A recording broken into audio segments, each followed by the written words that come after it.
हमरा लगता है 2 गो गायक जो सबसे ज्यादा अश्लील गायक बा लोग, एगो चंदन जी बानी, एगो गोलू जी बानी। इ लोग के कि हर दिन के एगो विवाद चाहिए मंच पर हिट होके खातिर, कुछ दिन के इंटरटेनमेंट खातिर एगो लड़की के मंच पर से शर्मसार कर देता लोग। और निशा एक ही चीज सीखल बड़ी कि हम औरों की तरह अपन सेल्फ रिस्पेक्ट से खिलवाड़ नहीं करवा सकत। बेटी का है मान जगत में कि बेटी का क्यों मान नहीं, कि बेटी का है मान जगत में कि बेटी का क्यों मान नहीं, कि अरे मुझे बताओ दुनिया वालों कि बेटी क्या इंसान नहीं, कि मुझे बताओ दुनिया वालों कि बेटी क्या संतान नहीं, कि बेटी का है मान जगत में बेटी का सम्मान नहीं, बेटी का है मान जगत में बेटी का सम्मान नहीं, मुझे बताओ दुनिया वालों बेटी क्या संतान नहीं, मुझे बताओ दुनिया वालों बेटी क्या संतान नहीं। तोरा मन दर्पण कहलाए है, तोरा मन दर्पण कहलाए, भले बुरे सारे कर्मों को, भले बुरे सारे कर्मों को देखे और दिखाए, तोरा मन दर्पण कहलाए है, तोरा मन दर्पण कहलाए, मुझे बताओ दुनिया वालों बेटी क्या संतान नहीं, मुझे बताओ।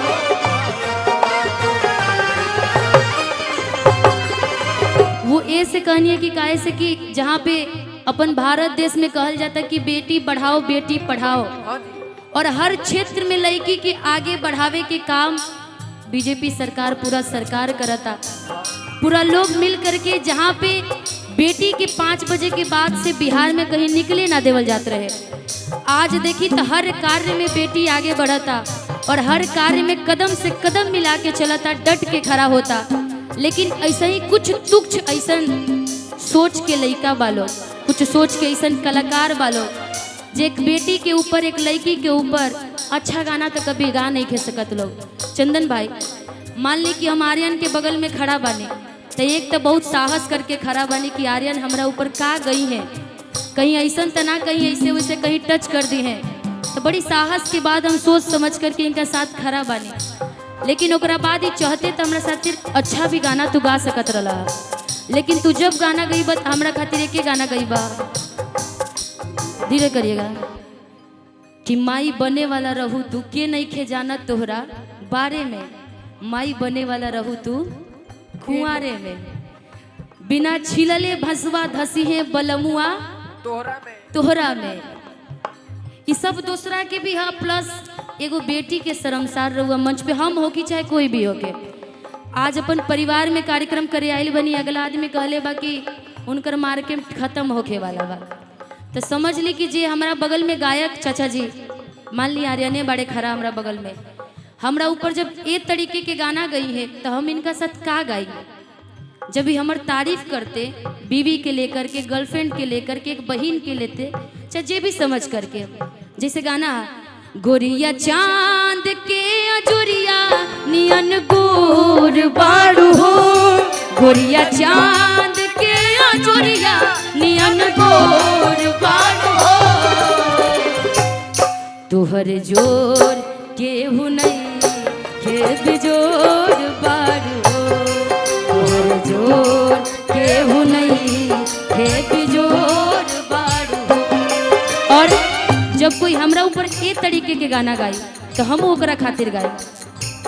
सांवली सुरतिया मोहनी मूर्तिया बड़ा नीक लागेला राजा जी के बतिया, राजा जी के मुस्की पालो भागनी, राजा जी के मुस्की पालो भागनी, जैसन सोचले रही हम वैसन सखी रे बर पा गई, जैसन सोचले रही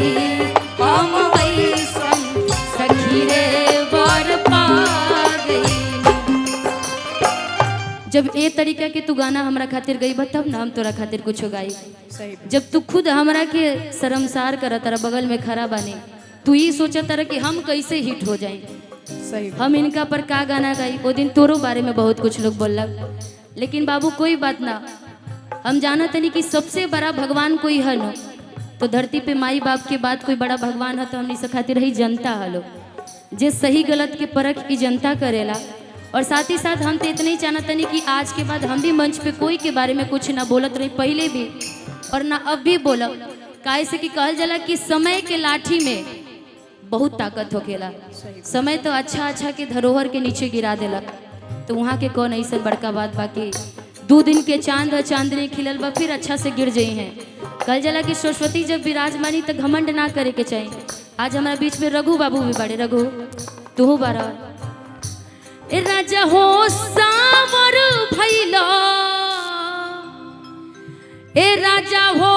सावर भैला, बालू के कमाई से, ए राजा हो सावर भैला, कोयला के कमाई से, कि झरिया से भिलाई में ना। गाना तो भोजपुरी में एक से एक बाजे, एक औरत के ऊपर हुआ गाई तो गाना ना खत्म हुई, इतना मिठास अपना भोजपुरी में बा। ए राजा हो सावर भैला, ए राजा हो सावर भैला, कोयला के कमाई से, झरिया से भिलाई में ना। ए राजा हो सावर भैला, कोयला के कमाई से, झरिया से भिलाई में ना। ए राजा हो सावर भैला, कोयला के कमाई से, झरिया से भिलाई में ना। ए राजा हो सावर भैला, कोयला के कमाई से।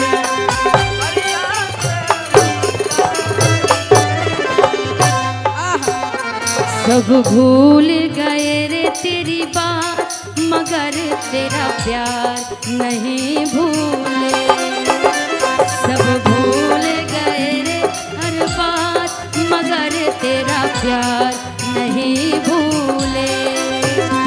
क्या क्या हुआ दिल के साथ, क्या क्या हुआ दिल के साथ, मगर तेरा प्यार नहीं भूले। हम भूल गए रे हर बात, मगर तेरा प्यार नहीं भूले। हम भूल गए रे हर बात, मगर तेरा प्यार नहीं भूले। ए राजा हो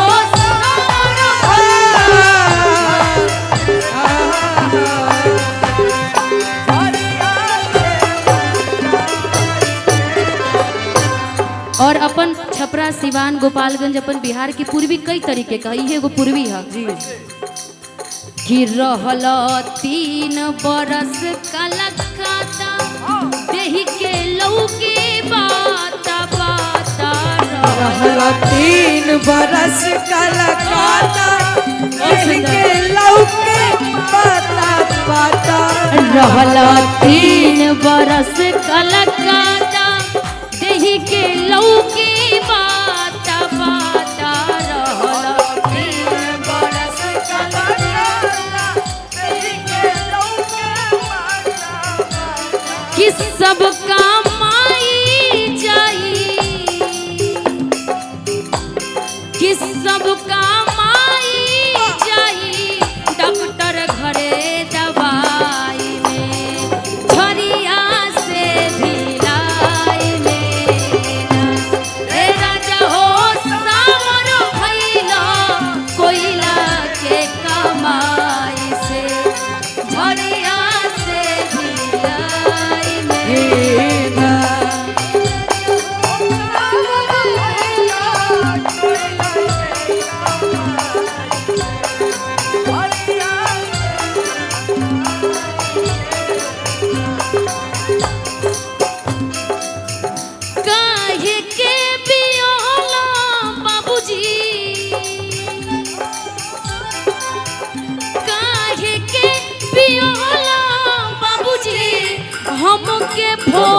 भोजपुर हमरो मोछैल मरदा कि हमरो मोछैल मरदा बोले के न तानी को सहूर हमरो मोछैल मरदा बोले के न तानी को सहूर हमरो मोछैल मरदा काहे के पियोला बाबूजी बाबूजी काहे के पियोला काहे के पियोला काहे के ए जी काहे के पियोला बाबूजी हमके भोजपुर हमरो मोछैल मरदा कि हमरो मोछैल मरदा बोले के न तानी को सहूर हमरो मोछैल मरदा बोले के न तानी को सहूर हमरो मोछैल मरदा को सहूर हमरो मोछैल मरदा प्यारी हो देश देखे द हमके प्यारी हो देश देखे ए रघु ई तोर मोच बनाओ तेरे भैया आज जब गाना चाहिए ना तो हर कोई हर गाना कोशिश जरूर करे लगावे के होके ना होके ये तो अगला के ऊपर बा लेकिन प्रयास हमेशा करे के चाहिए और हम भी कैले बानी और शिक्षा और संगीत हमेशा सीखे के चीज बा लेकिन कबो कोई के लज्जा ना करवावे के चाहिए मंच पर सबके अपन इज्जत सबके अपन रिस्पेक्ट होकेला और निशा एक ही चीज सीखल बाड़ी कि हम औरों की तरह अपन सेल्फ रिस्पेक्ट से खिलवाड़ नहीं करवा सकत ई जनता हमर जाना तो ऐसे हमरा के सम्मान करेला हमरा के मानेला ओ खातिर चाहे कुछ भी हो जाए हम कल के भविष्य में मरियो जाए तो लेकिन एगो बात हमेशा याद रही कि भाई अपना इज्जत के साथ अपना सेल्फ रिस्पेक्ट के साथ खिलवाड़ निशा ना करे रही और ये चीज हमेशा हम तोरो के सिखाईला आर्यन और ये चीज हम एक दिन रघु के भी मंच पर बोलने रहे कि रघु गावत अच्छा बारे बस जुबान पे लगाम रखब अतनी अच्छा से हमेशा समझ के गई है तो तोड़े खातिर प्यारी हो देश देखे द हमके प्यारी हो देश देखे द हमके प्यारी हो देश देखे द हमके प्यारी हो देश देखे द हमके जतवावत में देरी न लागी जतवावत में देरी न लागी जतवावत में देरी न लागी जतवावत में देरी न लागी जैसे घोड़ा के रेस देश तनी देखे द हमके प्यारी हो देश देखे द हमके प्यारी हो देश देखे ए राजा हो सागर भइलो कोयला के कमाई में झरिया से भिलाई में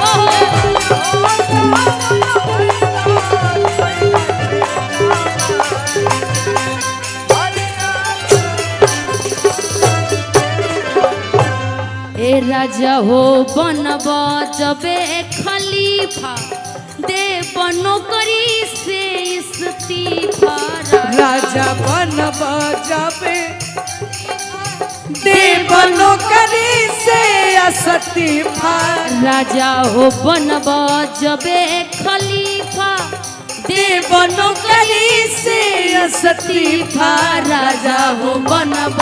जबे खलीफा दे बनो नौकरी से इस्तीफा कि हम तो बात कहिले राजा जी ए राजा जी कि हम तो बात कहिले कि हम तो बात कहिले तोहरे ही भलाई में कि हम तो बात कहिए तोहरे ही भलाई में झरिया से भिलाई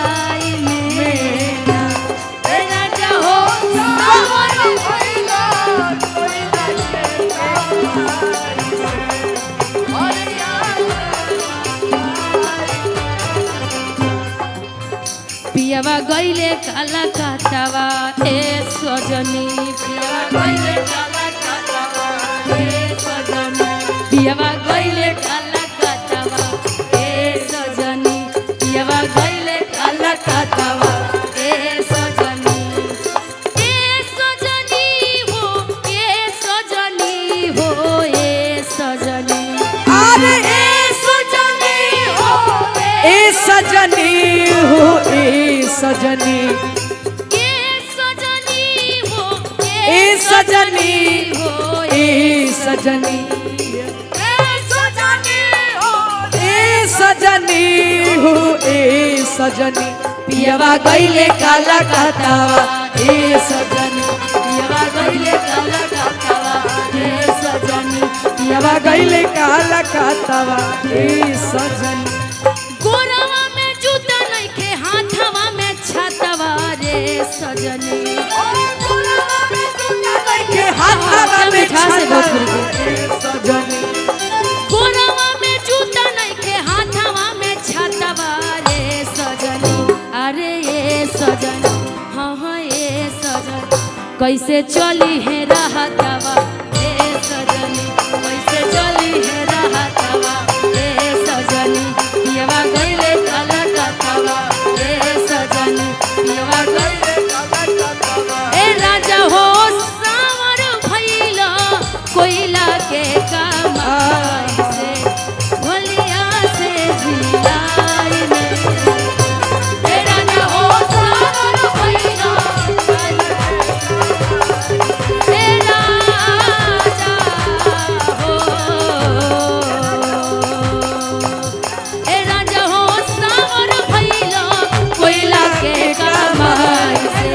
झरिया से बिलाई में ए राजा हो सावर भइला कोयला के कमाई से झरिया से बिलाई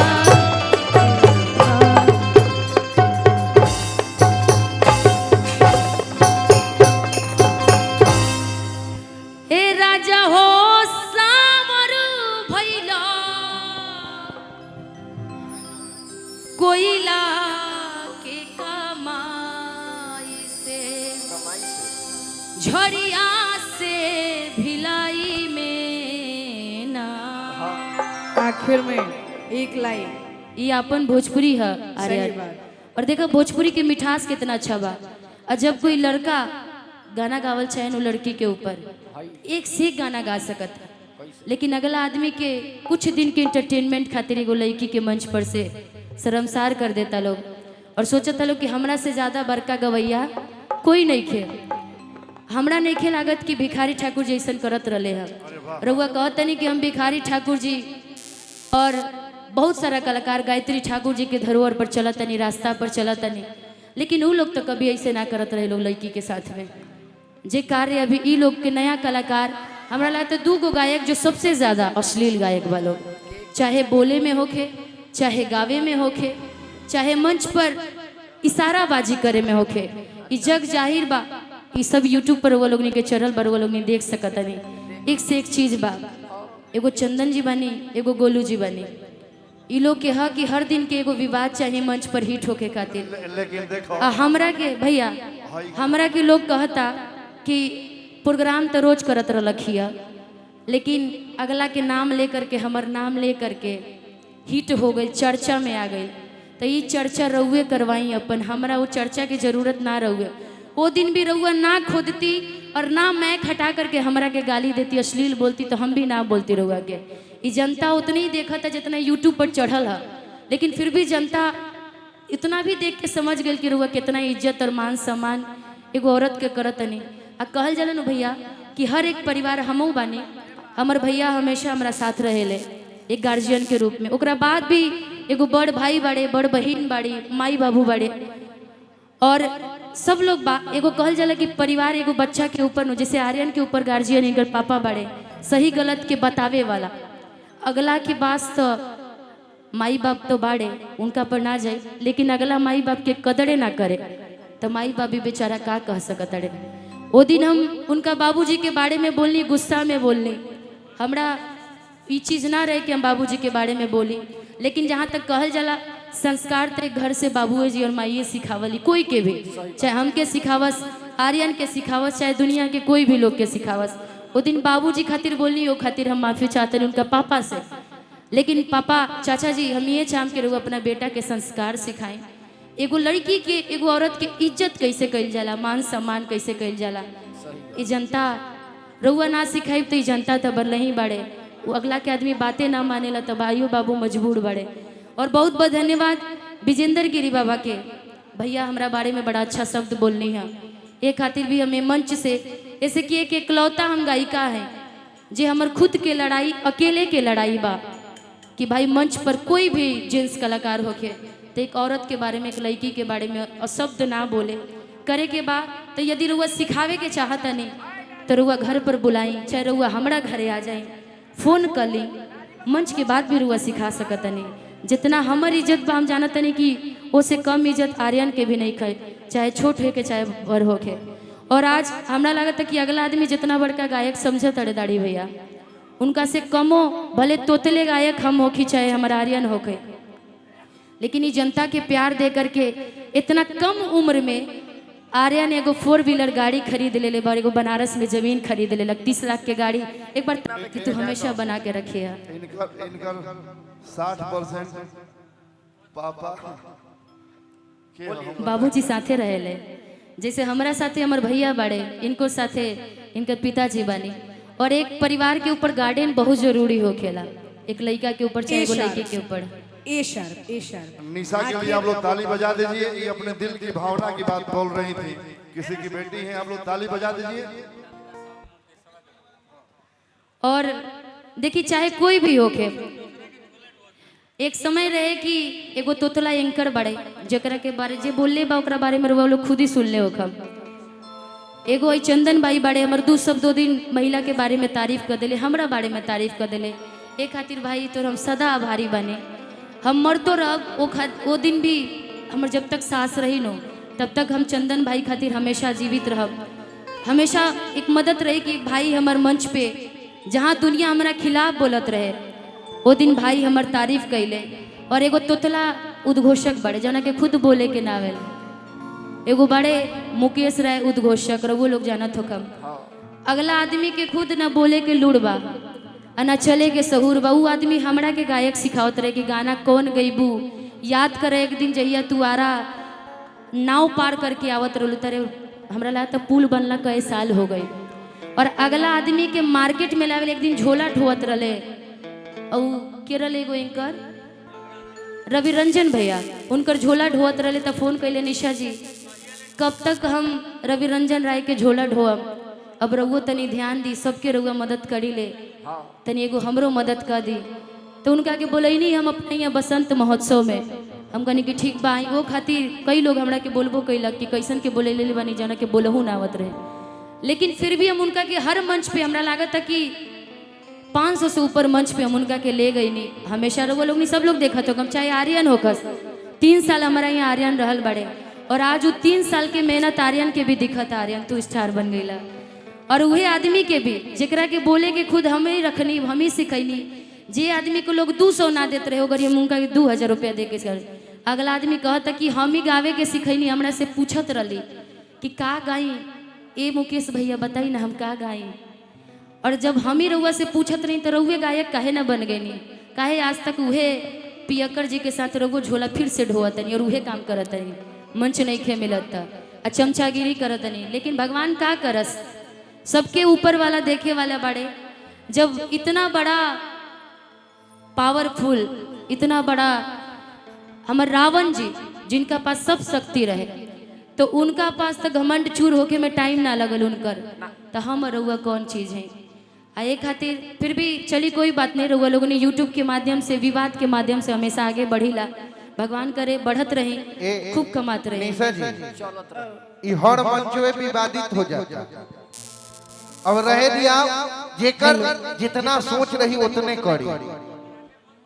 हमें के एजिया से आज के बाद हम रुआ से निशा जी कहत है कि आज से दुनिया का कहता, अपन काम करी, अपना काम बनता भाड़ में जाए जानता। और आज से हम अपना जनता से, जैसे जनता हमरा के पहले जानत रहे कि विवाद से हट के निशा उपाध्याय गावेली, वैसे ही आज के बाद से निशा उपाध्याय विवाद से हट के फिर से गाए। यदि कोई भी त्रुटि हमार जनता के बुरा लागल हो तो जनता खातिर हम जनता से हम एजे से माफ़ी मांगतनी। आप सब हमार माई बाप के बाद रहुए भगवान बनी, हमके माफ़ कर, बाकी अगला इंसान से माफ़ी ना मांगब। काहे से कि अगला इंसान के मन में घमंड बा और हर रोज मंच पे जे तरीके से अगला आदमी टारगेट करवा के बुलवाओ तरे भगवान सद्बुद्धि दस। और भोजपुरी के रहुए जनता लोग बचा सकतनी और रहुए बचाई। और बाकी आप सबसे एक ही अपील, बाकी रघु कहाँ गए? का हो रघु? आवार कार्य क्षेत्र हम में चाह कि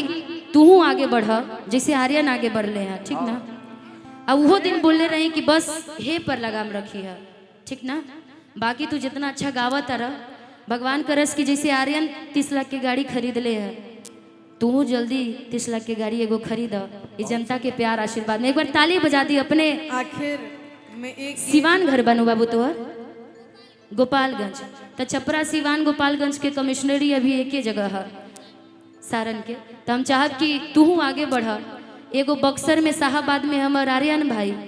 आ एगो हमार सारन जिला में एगो रघु राजा हो जास। इससे ज्यादा और का चाहिए? सब डिवीजन कहाँ बा हो? हाँ,